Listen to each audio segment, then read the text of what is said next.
Em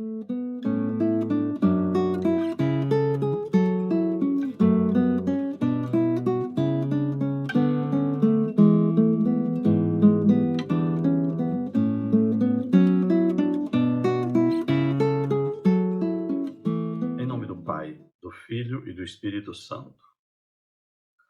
Santo Anselmo de Canterbury, rogai por nós. Nossa Senhora de Guadalupe, rogai por nós. Olá, seja bem-vindo ao grupo de estudos Santo Anselmo. Seja bem-vindo ao nosso curso de leitura comentada do Catecismo da Igreja Católica. Essa é a nossa 19ª aula. Nós estamos estudando a parte 1 do Catecismo, que diz respeito àquilo que nós cremos. Dentro da parte 1, nós estamos na seção 2, que trata de uma análise do Credo dos Apóstolos. Na seção 2, nós estamos começando hoje, nessa aula, o capítulo 2. Creio em Jesus Cristo, Filho único de Deus. Esse capítulo não é dividido em parágrafos, como o anterior. Ele é dividido em artigos. O primeiro artigo está no capítulo anterior, Creio em Deus Pai, e aqui nós estamos no artigo 2º, e em Jesus Cristo, seu único Filho, nosso Senhor. Essa parte do catecismo apanha os itens 422 a 455. Caso você goste desse vídeo, deixe aí a sua curtida, divulgue esse vídeo entre os seus amigos, entre as pessoas da sua família, entre as pessoas da sua comunidade, da sua paróquia, e ajude-nos a levar essa catequese ao maior número de pessoas. Fique conosco e pode virar a página. O item 422 dá início a essa parte do catecismo com a citação do texto da carta de São Paulo aos Gálatas, capítulo 4, versículos 4 e 5. Esse texto diz o seguinte: Quando, porém, chegou a plenitude dos tempos, Deus enviou o seu Filho, nascido de uma mulher, nascido sob a lei, para remir aqueles que estavam sob a lei, a fim de que recebêssemos a adoção filial. Diz o catecismo que este é o evangelho de Jesus Cristo, Filho de Deus. Deus visita o seu povo, Deus vai remir o seu povo, Deus vai cumprir a promessa feita a Abraão, aos outros patriarcas, aos profetas, mas não de uma forma simplista. Deus vai cumprir de uma forma para além da expectativa, porque ele envia o seu próprio Filho para realizar essa missão. O item 423 estabelece um resumo da crença católica nesse evangelho, dizendo o seguinte: acompanhe essa leitura. Cremos e confessamos que Jesus de Nazaré, nascido judeu de uma filha de Israel, em Belém, no tempo do rei Herodes Magno e do imperador César Augusto, carpinteiro de profissão, morto e crucificado em Jerusalém, sob o procurador Pôncio Pilatos, durante o reinado do imperador Tibério, é o Filho eterno de Deus, feito homem. Que ele veio de Deus, João 13:3, desceu do céu, João 3:13 e 6:33, veio na carne, pois o Verbo se fez carne e habitou entre nós, e nós vimos sua glória, glória que ele tem junto ao Pai, como Filho único, cheio de graça e de verdade, pois de sua plenitude nós recebemos graça por graça. Evangelho de São João, capítulo 1, versículos 14 e 16.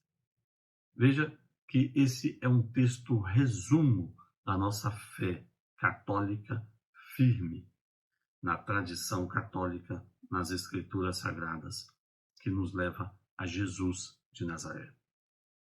Esse texto faz, inclusive, as remissões aos eventos históricos por seus personagens, para situar a nossa crença no tempo e no espaço. ele que nasceu em Belém, de uma mulher filha do povo de Israel, no tempo de Herodes Magno, no tempo de César Augusto, e que foi morto quando o procurador da Judéia era Pôncio Pilatos e o imperador era Tibério. É nesse Cristo que nós cremos. Esse é o item 423, nos situando, ou situando a nossa fé no tempo e no espaço, na pessoa de Jesus Cristo. O item 424 diz que, movidos pela graça do Espírito Santo, nós somos atraídos pelo Pai. E aí, cremos e confessamos acerca de Jesus.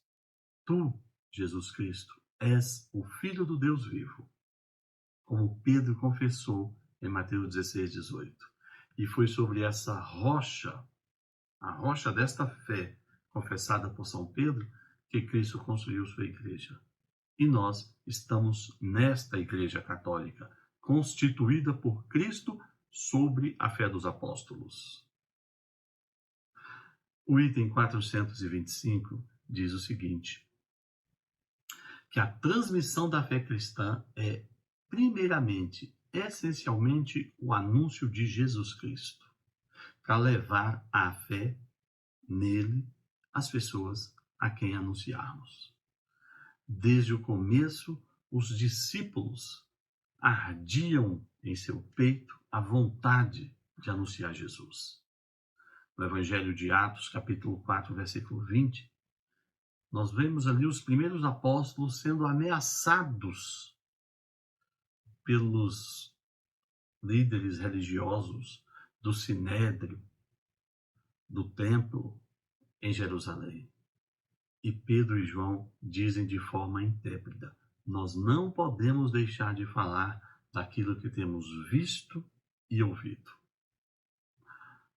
Então, a nossa fé confessada nesse item 423, para a qual nós somos atraídos, como diz o item 424, faz com que nós tenhamos um coração ardente para anunciá-la, diz o item 425. Mas o que anunciamos? O que um catequista católico anuncia? O catecismo, no item 426, diz que Cristo é o centro da catequese. No centro da catequese encontramos essencialmente uma pessoa. Essa pessoa é Jesus de Nazaré, o Filho de Deus, que sofreu, que morreu, que foi sepultado, mas que ressuscitou e vive conosco para sempre.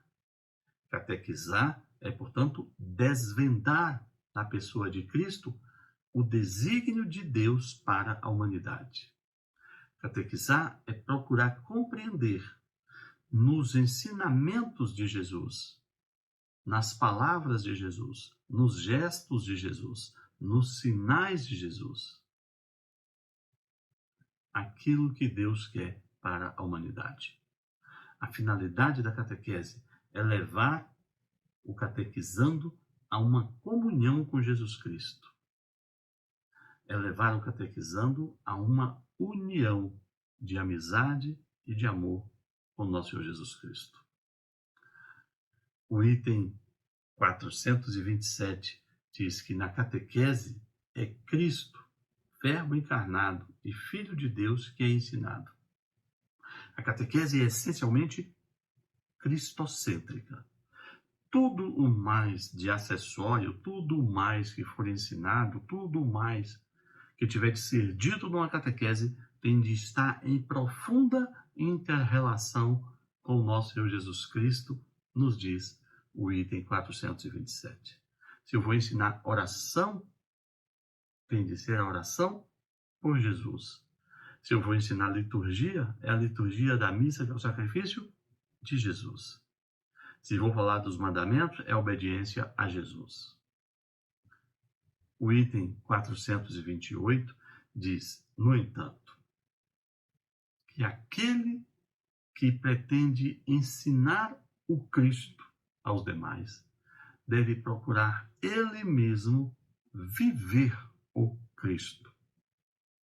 A catequese não é a transmissão de um conhecimento adquirido, um conhecimento meramente bíblico, teológico, religioso. A catequese é o ensinar de uma vida que se realiza em Cristo. Por isso, o catequista tem de viver diariamente a morte de Cristo neste mundo, viver diariamente a ressurreição em Cristo neste mundo, porque é isso que ele vai transmitir ao seu catequizando. O item 429 vai nos dizer que o anúncio catequético, esse anúncio que nós procuramos fazer para levar uma pessoa a realizar um sim para Jesus, deve ter um caminho, porque nós anunciamos Jesus.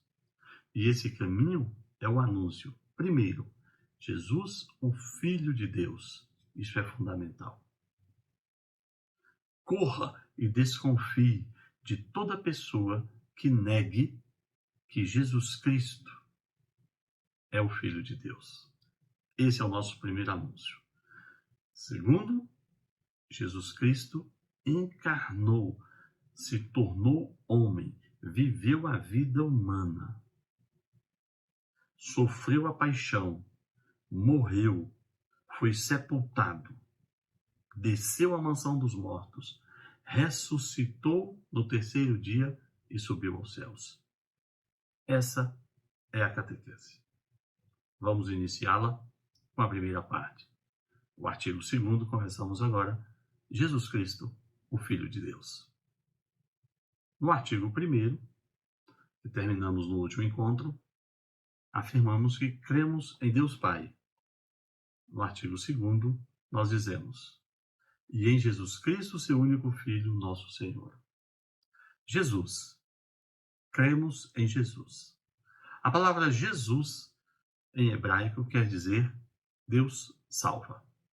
No momento da anunciação, o anjo Gabriel dá-lhe o nome de Jesus. Ele diz: você deve pôr nele o nome de Jesus, porque exprime ao mesmo tempo uma identidade e uma missão. Uma vez que só Deus pode perdoar os pecados, é Ele que, em Jesus, seu Filho eterno, feito homem, salvará seu povo dos pecados. Em Jesus, portanto, Deus recapitula toda a sua história de salvação em favor dos homens, perdoando os seus pecados. Não podemos conceber a ideia de uma salvação, de uma vida futura, de uma intimidade, uma amizade com Deus, sem começar pelo perdão dos pecados. Quando o anjo anuncia a Maria que ela ficará grávida do Filho de Deus, ele veio para salvar o povo de Israel e, por meio da igreja, todo o mundo, diz São Lucas, no capítulo 1, a partir do verso 26. Na narrativa de Mateus, capítulo 1, 21, está dito pelo anjo a São José: ele salvará seu povo dos pecados. Na história da salvação, nos diz o item 431, Deus não se contenta em libertar Israel da casa da escravidão, como fez lá saindo do Egito, que lemos lá a partir do livro de Êxodo. Mas Deus veio também para salvar aquele povo do pecado. Isso porque o pecado é uma ofensa a Deus. E é o pecado que faz romper a relação com Deus. Então, a ação de Deus na criação de uma relação de amizade com o homem começa necessariamente pelo perdão dos pecados. E Jesus veio exatamente para isso, para trazer uma salvação que se inicia no perdão dos nossos pecados. O item 432 diz que o nome de Jesus significa que o próprio nome de Deus está presente na pessoa de seu Filho. Porque Jesus significa Deus salva. Mas Deus salva de quê? do pecado que separa o pecador de Deus. Esse é o único nome por meio do qual nós seremos salvos, diz São Lucas no capítulo 4, verso 12 do livro de Atos, que aliás era a primeira leitura de hoje, não é? Quarto domingo da Páscoa. O item 433 faz uma menção a um ato do Antigo Testamento, que era o momento em que o sumo sacerdote, por ocasião da Páscoa, uma vez por ano, entrava no lugar do templo chamado Santo dos Santos, onde estava a Arca da Aliança, e ali, sobre a arca, no propiciatório, que era o lugar simbólico da presença de Deus, o sacerdote aspergia o sangue de um cordeiro para a obtenção do perdão dos pecados para aquele povo, conforme as regras daquela aliança. Mas São Paulo, no capítulo 3, verso 25 da carta aos Romanos, diz o seguinte, acerca de Jesus: Deus o destinou como um instrumento de propiciação por seu próprio sangue. Ele quer afirmar, assim, que na humanidade de Jesus, que tinha sangue nas veias, nós tínhamos ali Deus, que em Cristo reconciliava consigo o mundo. Explicando esses dois textos. Na antiga aliança, na aliança sinática, estabelecida por Moisés, o sumo sacerdote entrava no lugar santo dos santos, que era uma área específica dentro do templo, onde estava a Arca da Aliança, e sobre a Arca da Aliança, que era o propiciatório, ele aspergia o sangue de um cordeiro, buscando ali o perdão dos pecados. Esse evento simbolizava um sangue que seria levado à presença de Deus para perdoar os pecados daquele povo. Mas São Paulo diz que agora é Cristo com seu próprio sangue que é o propiciatório. Então não tem mais a Arca da Aliança, não tem mais o sangue do Cordeiro, tem o sangue de Cristo. E ele mesmo na cruz é o propiciatório, obtendo para nós o perdão de Deus. Esse é o item 433. No item 434 está dito que a ressurreição de Jesus glorifica o nome de Deus Salvador, isto é, confirma, ratifica a vitória sobre a morte, o nome de Deus Salvador, e coloca o nome de Jesus, que aceitou morrer humildemente, como um nome acima de todos os outros nomes. Por isso, os maus espíritos temem o nome de Jesus. E é no nome de Jesus que os discípulos operaram milagres. E é no nome de Jesus que até hoje nós também podemos pedir a Deus que um milagre seja operado. O item 435 nos diz que o nome de Jesus está no cerne, no centro da oração cristã. Todas as orações litúrgicas, você pode observar isso na próxima missa que você estiver. Todas as orações litúrgicas terminam por Nosso Senhor Jesus Cristo. O padre sempre vai dizer por Nosso Senhor Jesus Cristo. E você pode incluir essa fala nas suas orações. Tudo que você falar com Deus, peça por Nosso Senhor Jesus Cristo. Todas as suas orações, por essa forma, por Nosso Senhor Jesus Cristo. Porque Jesus é o centro de toda a catequese. O nome agora é Cristo.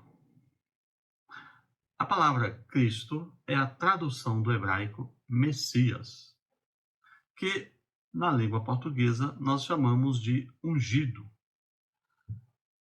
Então, o Messias em hebraico, o Christos grego e o ungido têm o mesmo sentido. Aquele sentido de alguém que é separado por Deus para uma missão divina. Para uma missão dada por Deus. Na aliança do Sinai, na aliança com o povo de Israel, os profetas eram ungidos para poderem anunciar a palavra de Deus. Os sacerdotes eram ungidos para oferecer o sacrifício a Deus. E os reis eram ungidos para governar em nome de Deus. Essa unção se fazia com óleo, que entre nós é um dos símbolos do Espírito Santo. O nosso Senhor Jesus Cristo, ele é o ungido de Deus, o Cristo de Deus. E ele é ungido de forma tríplice, porque Jesus veio, nos diz o item 436, como profeta, anunciar o Evangelho, o amor de Deus.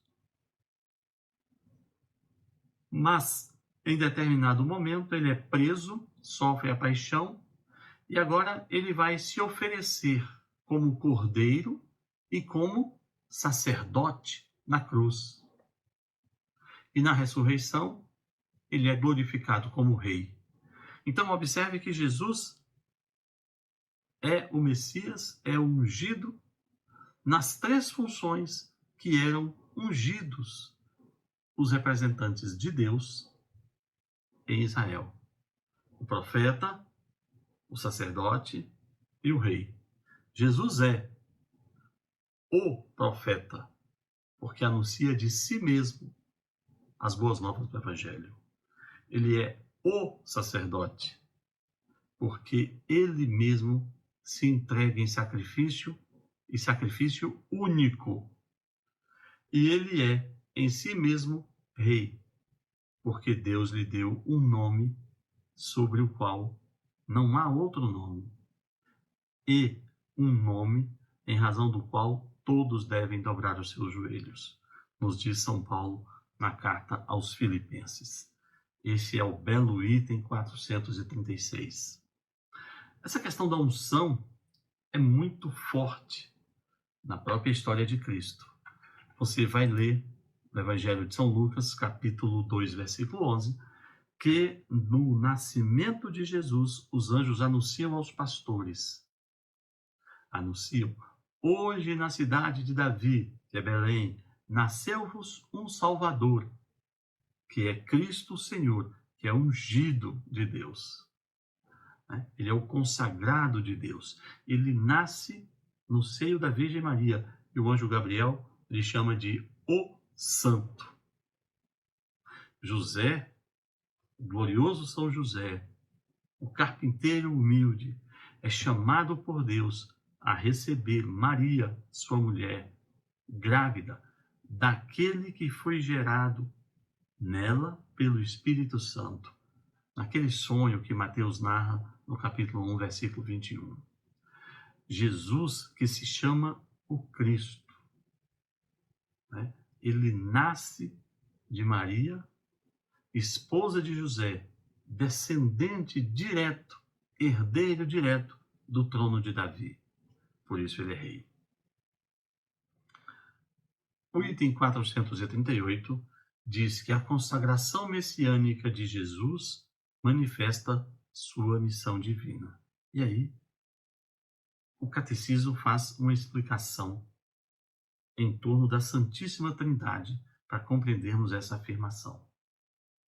Porque, veja só, aquele que ungiu, aquele que foi ungido e a própria unção com que ele foi ungido revela o mistério da Santíssima Trindade. Porque aquele que ungiu é o Pai, aquele que foi ungido é o Filho, e a própria unção é o Espírito Santo. Então, na consagração messiânica, na colocação de Jesus como o ungido, o Messias, nós temos ali a própria Santíssima Trindade. Lembrando, como falamos já em encontros passados, a ação de Deus é sempre trina. Então, na própria encarnação, nós temos a Santíssima Trindade. Nós temos o Pai que unge, o Filho que é ungido e o Espírito que é a própria unção.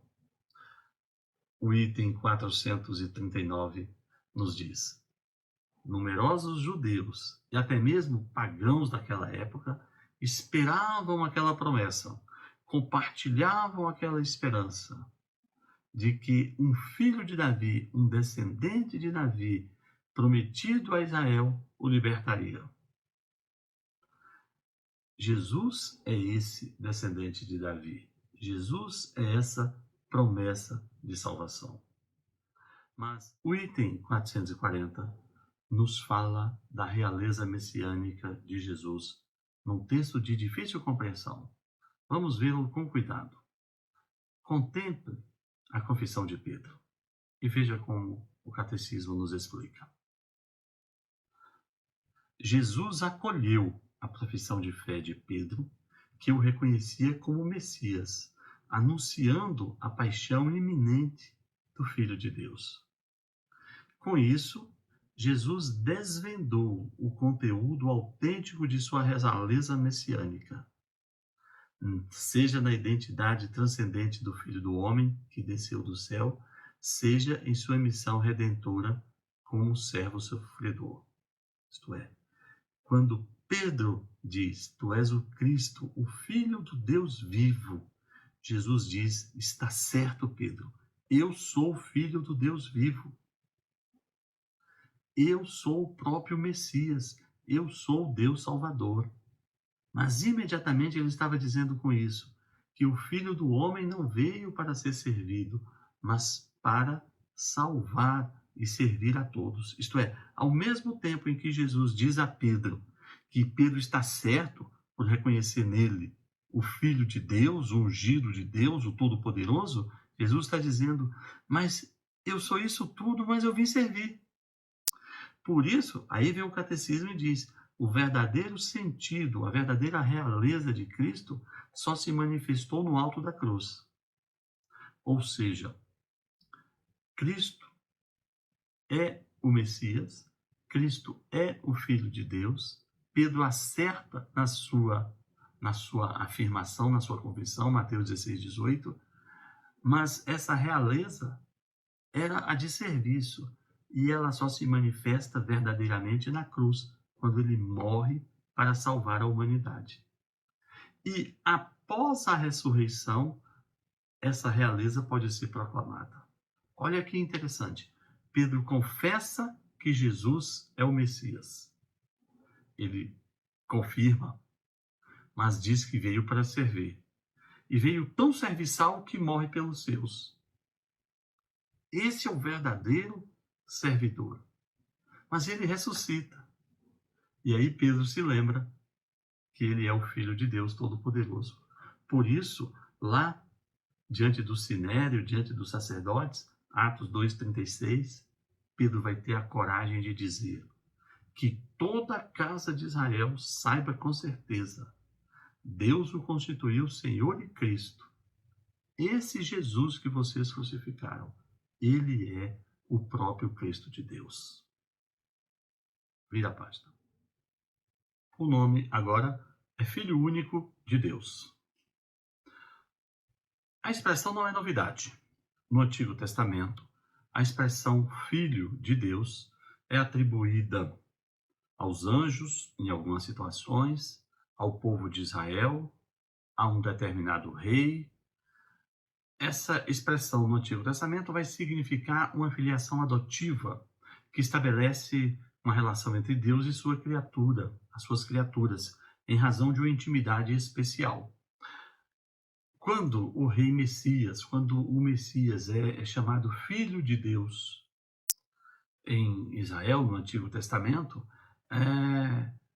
não implicava necessariamente a ideia de uma pessoa divina, como de fato Jesus é. Talvez, muito talvez, os judeus pensassem na expressão Filho de Deus no mesmo sentido com que os reis, os profetas ou anjos eram chamados filhos de Deus. Esse é o item 441. Informando que há, da parte dos judeus, no Antigo Testamento, uma ideia de que a expressão Filho de Deus não traduzisse uma pessoa divina, mas apenas uma pessoa especial para a missão de libertar Israel. Diferentemente, é a confissão de Pedro. No Evangelho de São Mateus, capítulo 16, a partir do verso 16, Jesus pergunta: o que os homens dizem a meu respeito? Dizem que tu é um profeta, dizem que tu é um santo, dizem que tu és Elias, João Batista. E Jesus pergunta: e vocês, o que dizem a meu respeito? São Pedro diz: tu és o Cristo, o Filho de Deus. Quando São Pedro diz isso, nos diz o item 442, ele não estava dizendo como diziam os judeus no Antigo Testamento, de que Jesus era apenas um homem preparado e especial. Ele está dizendo que Jesus é uma pessoa divina, é filho de Deus, é essência de Deus. Por isso Jesus confirma. Jesus diz: Pedro, não foi você que falou isso, foi Deus que te revelou. Também Paulo, quando ele vai falar aos Gálatas acerca da sua experiência de conversão, quando ele cai do cavalo lá no caminho de Damasco, ele diz que Deus revelou nele o seu filho para que ele evangelizasse os gentios, né? E também quando o próprio Paulo começa a pregar, né? Lucas diz que imediatamente nas sinagogas começou a proclamar, afirmando que Jesus é o Filho de Deus. Então, existe uma diferença entre o que os judeus esperavam como Filho de Deus, um líder preparado, e o que os apóstolos proclamam como Filho de Deus, uma pessoa divina. Nos diz os itens 441, 442, mostrando que Jesus não é só um homem, ele é uma pessoa divina.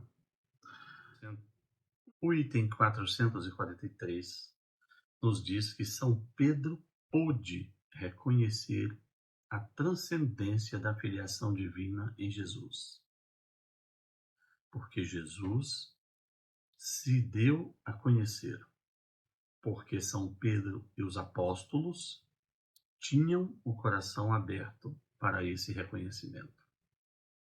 Já diante do Sinédrio, quando o sumo sacerdote pergunta: tu és o Filho de Deus? Jesus disse: vocês dizem que eu sou.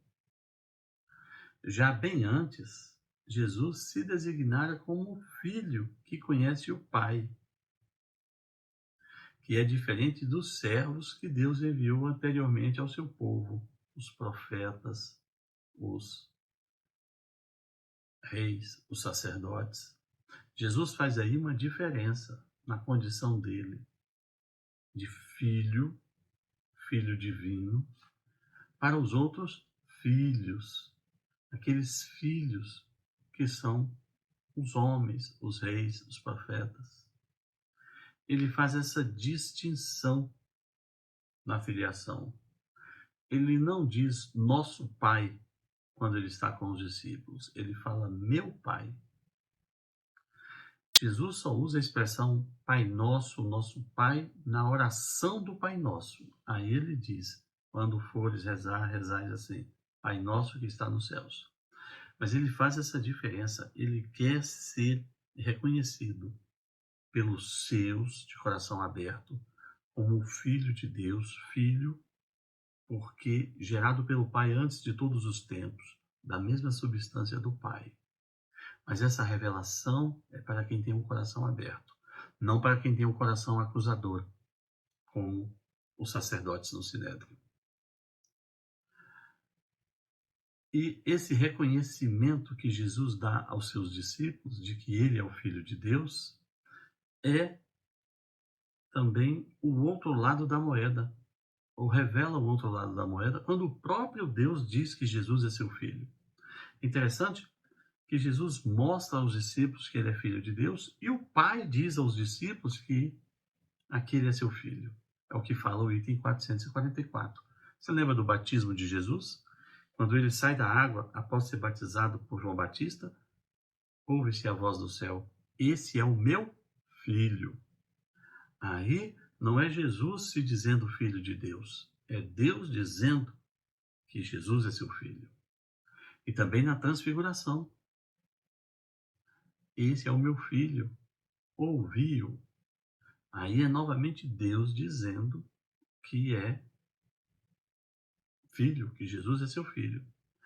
E o pior de tudo, na crucificação, o oficial romano encarregado da crucificação, o centurião, vê aquela cena, o perdão, o comportamento de Jesus, e no final ele diz: esse homem era verdadeiramente o Filho de Deus. Veja que beleza esses dois itens, 443 e 444. No 443, nós vemos que Pedro reconhece Jesus como o Filho de Deus. Os apóstolos reconhecem Jesus como o Filho de Deus. Porque de coração aberto eles estão e Jesus se dá a conhecer. Mas a incredulidade dos sacerdotes impede que Jesus se revele a eles como Filho de Deus. Já o pagão, o centurião pagão, vendo aquela cena, sem preconceito, mas de coração aberto, consegue reconhecer em Jesus o Filho de Deus. O item 445, fechando, vai dizer que após a ressurreição, aí a filiação divina é patente, é inquestionável, né, pelos discípulos e por todos os outros. Está dito, é depois de sua ressurreição que a filiação divina de Jesus aparece no poder de sua humanidade glorificada, estabelecido Filho de Deus com o poder por sua ressurreição dos mortos. Romanos 1:4 de São Paulo. Os apóstolos poderão confessar depois da ressurreição: nós vimos a sua glória, como a glória que ele tem junto do Pai, cheio de graça e de verdade. Terminamos aqui a parte relativa ao título Filho de Deus. A quarta palavra que designa o Filho de Deus em quem nós cremos é Senhor. Esse termo não era uma novidade no tempo de Jesus, no tempo dos apóstolos. Existia naquele tempo, e existe até hoje, uma versão do Antigo Testamento que tinha sido traduzida do hebraico e aramaico para o grego por volta do século II a.C. Nessa versão, chamada de Septuaginta, ou versão dos 70, o nome inefável de Deus, que os judeus se negavam a pronunciar, foi traduzido como Kyrios, que depois foi traduzido para o português como Senhor. A palavra, então, Kyrios, em grego, designava a pessoa de Deus, e nós traduzimos isso para o português como Senhor. Desde então, Senhor se torna, desde a versão dos 70, século II a.C., Senhor se torna um nome habitual para designar a divindade do Deus de Israel. É nesse sentido que Jesus vai ser chamado de Senhor, como uma imputação de divindade. É o que nos ensina o item 446. Em vários momentos do texto bíblico, o próprio Jesus assume essa condição de Senhor. Em vários momentos, Jesus aceita ser chamado de Senhor, de Kyrios, que designa a própria divindade, o próprio Deus Todo-Poderoso de Israel. O próprio Jesus, muitas vezes, aceita e se diz Kyrios. Nos evangelhos, nos conta o item 448, várias pessoas se referem a Jesus como Senhor, imputando-lhe uma condição de divindade, imputando-lhe a mesma honra, a mesma denominação que o Deus inefável de Israel sempre mereceu, o título de Senhor. Quando Nossa Senhora vai visitar a sua prima Isabel, Nossa Senhora acabara de receber a notícia do anjo Gabriel de que Isabel está grávida de 6 meses, e ela mesma já tendo aceitado a missão de ser a mãe do Salvador, ela já está grávida também. E quando Nossa Senhora, ainda jovem, entra na casa de Isabel, Isabel diz, cheia do Espírito Santo: de onde me vem a honra de receber a visita da mãe do meu Senhor, da mãe de Deus? Também São Tomé, quando é confrontado com Jesus já ressuscitado, para que toque nas feridas de sua mão e do seu lado, São Tomé diz: meu Senhor e meu Deus. Está lá em João 20, 28. Então, assume uma conotação de amor, de afeição, essa palavra, né, que vai ser peculiar na tradição cristã. E por isso, até hoje, nós nos referimos a Jesus como nosso Senhor Jesus Cristo. A nossa divindade, o nosso Deus Jesus Cristo. Esse é o item 448. E o item 449 nos diz que, ao atribuir o título divino de Senhor, as primeiras confissões de fé da Igreja, a primeira tentativa de estabelecer um credo, vai desde o início pensar que o poder, a honra e a glória devidas a Deus Pai cabem também a Jesus. Não é? Ele é uma pessoa divina. Né? E isso vai fortalecer a Igreja para lutar contra as primeiras heresias cristológicas, que muitas vezes negavam a divindade de Jesus. Então, é importante, veja que foi importante historicamente atribuir a Jesus o título de Senhor, o título de divindade, a imputação de divindade, porque isso vai fortalecer a Igreja na definição do dogma de que Jesus é uma pessoa divina. O item 450, nessa mesma esteira, vai dizer o seguinte, que desde o princípio da história cristã, a afirmação do senhorio de Jesus sobre o mundo, sobre a história, sobre os países, também vai significar o reconhecimento de que o homem não deve submeter sua liberdade pessoal absoluta a nenhum poder terrestre, mas somente a Deus Pai e ao Senhor Jesus Cristo. Observe isso. Isso aqui é uma implicação política do senhorio de Cristo. O fato de se atribuir a Jesus, uma condição divina e chamar de Senhor, significa que quem está sujeito a Jesus não pode estar sujeito a um governante cujo ensinamento ou cujas ordens violam o ensinamento de Jesus. Isso é muito interessante se você imaginar, por exemplo, que amanhã venham aprovar no Brasil o aborto. É uma lei federal, mas eu não estou sujeito a leis que violem o ensinamento de Jesus. César, o título César, teria a mesma imputação de divindade, ou uma imputação de divindade. Então, quando um romano saudava um cristão como Ave César, o cristão respondia: César não é Senhor. Cristo é Senhor. Jesus é Senhor. A Igreja crê, diz o mesmo item, que a chave, o centro, o fim de toda a história humana se encontram nessa palavra, nessa imputação de divindade a Jesus. Por isso, use sempre a expressão nosso Senhor Jesus Cristo. Eu gosto dessa expressão. Eu não falo Jesus Cristo somente, eu sempre digo nosso Senhor Jesus Cristo. Eu faço questão de repetir esse senhorio. E para ir finalizando essa parte, nós vamos ao item 451. A oração cristã é marcada pelo título Senhor. Quer se trate de um convite à oração, o Senhor esteja convosco, nos diz o Padre, ou da conclusão da oração, por nosso Senhor Jesus Cristo. Ou ainda o grito cheio de esperança, Maranatá, o Senhor vem. E você sabe que ao final de cada capítulo, ao final de cada tema, nós temos alguns itens na forma de resumo. Então, do item 452 ao item 455, nós temos um resumo desse parágrafo.